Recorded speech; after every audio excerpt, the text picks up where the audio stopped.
Now, the Andrew Vondelen's Elves deck, I don't know if they have necessarily an infinite combo, but they can generate an outrageous amount of mana with Azuri Renegade Leader. Alongside Heritage Druid and Nettle Sentinel, they just make a boatload of mana. Dump that into Azuri Renegade Leader, which pumps all their creatures and attacks for an absurd amount of damage. But I don't know if it's fast enough to compete with this Urza Ascendancy deck. Yeah, also a build with some reach, 4 copies of Shaman of the Pack. The game's over. The game is actually over. Hand just had turn 1 Emery. And this is the other half of the Emery in the deck, is that against decks like this, you can just rebuy Injure Explosives over and over again, and there's like nothing the Elves deck can do about it. That's filthy. Vondeylen just had a Llanowar Elves, got hit by Injure Explosives on 1. Here's a Nettle Sentinel. The Explosives coming back is just on the table here. Yeah, a little short of mana because the Mox Opal just got turned off, but a 0-mana artifact or a land allows them to basically do the same thing he did last turn at no minus card economy because of Emery's ability. I assume with Hand using the Bobble, he had a plan. So yeah, see him fetch up a 3rd land here. The plan is to draw Jeskai Ascendancy and win on the spot. That's a good plan. Got to turn the Opal back on first. Here's Explosives on 1. I guess just another one in the hand, so that's easy. Yeah, now you can get back Mishra's Bobble, turn on the Opal, crack, kill that, blah, blah, blah, sack the Bobble, draw another card, find Jeskai Ascendancy, GG. So it's like Hand had a turn 1 copy of the Abyss, but the Abyss also had other text. Yeah, like win the game if you draw Jeskai Ascendancy. Also, just generate value otherwise. You see the Bobble came back last turn. Vondeylen generating some value. Elvish Visionary showing up. That one a little bit weaker than Emery. It's also not nearly as powerful in Modern as it is in something like Legacy. Wirewood Symbiote plus Elvish Visionary is a staple of Legacy Elves just because it allows you to generate a bunch of extra card advantage. But here in this archetype, it's just a 2-mana 1/1 with the right creature type. Hand casts a Witching Well. Does some scrying off of that one. Hasn't really gotten a lot of press, but I think Witching Well is actually pretty good in these archetypes. You know, early on, Scrying 2 is almost as good as Draw 1, arguably better than Draw 1 when you're digging specifically for Urza or Paradox Outcome. And then when you have a bunch of mana, it just becomes a 4-mana Draw 2. Yeah, pretty powerful card there. Elvish Visionary knocks Hand to 15, and Dwinnen's Elite shows up for Vondeylen. Yeah, but no 3rd land from Andrew Vondeylen means that he's not going to be able to get any of those powerful elves like Elvish Archdruid online. Hand draws 2 with the Well. Here's land number 5. Has a Prismatic Vista, puts him to 14. Thinking about what to fetch here. It's going to be a 3rd snow-covered island. There's some blockers here, so the Emery won't be able to attack with the Ascendancy combo, but you just kind of get to loop Explosives, right? So 1 on 0, 1 on 2.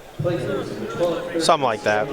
I mean, once you generate infinite mana, then you can generate infinite Explosives, clean up all the blockers from the opponent, and the game's over.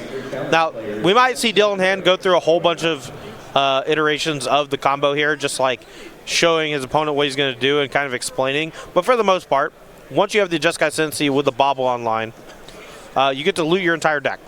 Then, once you loot your entire deck, you find any of the Moxen, and the backup Moxen of Opal or Amber allows you to generate infinite mana. And then once you do that, you can Injure Explosives infinity times, however many you want, to kill all the creatures from the opponent. You do 2, and you need to do for 0.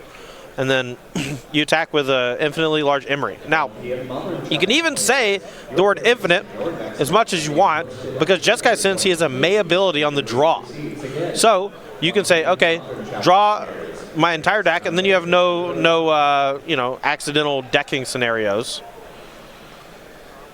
So I think we're just going to see Dylan Hand kind of played out here, but the game is over. He's walking through these arbitrarily large iterations here. There's Chalice on 2. Cabs are here. Cabs are here. It's time to go home. Just in this game. Sorry, Swag. The game is over. I thought we were done. Again, it does feel like it's much later in the day. Oh, yeah, it does. I mean, it's only round 4, but it's also 9:30 p.m. So yeah, long tournament. Not as long as last weekend. My condolences go out to last weekend's coverage team. All right, can we hit the fast forward button? Because this is recorded, right? All right, fast forward. It might not take too long. I think this game stopped being interesting on turn 2. I think it stopped being interesting on turn 1. Fair. Maybe it was turn 2. Yeah. Yeah. Somewhere in that range. The explosives, Emery, recursion. Quite good against elves. Yes. Very powerful effect. Being able to loop Plague Wind every turn. You got to be able to kill Emery. I think it's a very important box to check to compete against this deck, especially if you're trying to cast permanents on the battlefield. Now you can slow it back down if you want. All right, players going to sideboards. Seeing how they want to configure here. All right. Well, it looks like Dylan Hand's sideboard here doesn't have a whole lot of ways to interact with the Elves combo deck other than Galvanic Blast. Just a generic spot removal spell. Pretty good. Might want to come in just to slow down the deck a little bit to buy himself some time. If the Elf deck is on the play, it can get out of hand with an early Elvish Archdruid or Heritage Druid draw. So I could definitely see Vondeylen coming out the gates like that. Really putting the hammer on Dylan. What's Vondeylen got over there? And you can check these out on Cardboard Live as well, the extension on your screen. Vondelen's sideboard, there's a couple Shaper's Sanctuaries, a couple Damping Spheres, a couple Phyrexian Revoker, a couple Scavenging Ooze, a couple Heroic Intervention, a Lead the Stampede, that's copy number 3, 2 Reclamation Sage, and 2 Kitchen Finks. Yeah, Reclamation Sage is probably going to come in just to try to blow up Mox Opal to slow down Dylan. Also does a great job of just killing Ascendancy if he's not dead that turn.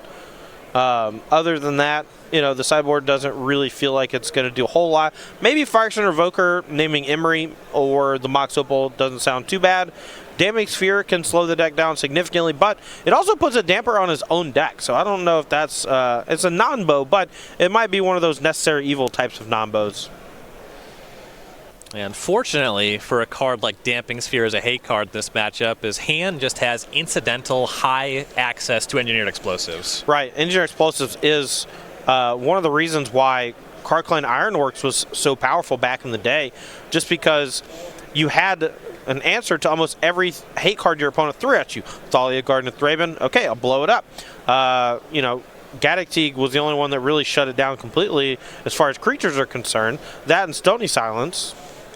But Engineered Explosives was just a good catch-all for basically everything that the deck could throw at it. Waterlogged Grove was the first land for Vondeylen. He's taken some points. Nettle Sentinel, Heritage Druid. No second land, though, so won't quite get to go off. Meanwhile, Hand going off with Emery. Here's Engineered Explosives. Plaguewind your team. Now, we're going to take about a 45-minute break after this game. Come back for round number 5. Because there's someone out in the feature, or someone out in the weeds is going to time with Urza, but this game is not going to time. Well, yeah, that all that means is that we have time for Collins Mullen's deck tech. That's true. That's true. And Collins Mullen is playing that awesome Kethis combo deck that someone actually tried to get me to play that deck on stream a couple weeks back. On Magic Online? On Magic Online. I tried. I couldn't get it to work, but in my defense, that was before Emery was printed, and I didn't have Psi Master Thopterist, so I didn't have that extra kind of burst, right? Sure. So I think that the deck could be really, really good, and obviously if Collins is playing it, it's got to be pretty good. Like, he's normally a burn guy, right? Yeah, he's played a lot of burn. I've seen him play some dredge. That deck's pretty weak right now, but well, you say that, but no one's playing Graveyard Hate. True. And I think Haggle on Merchant of Merchant of the Veil. Yeah.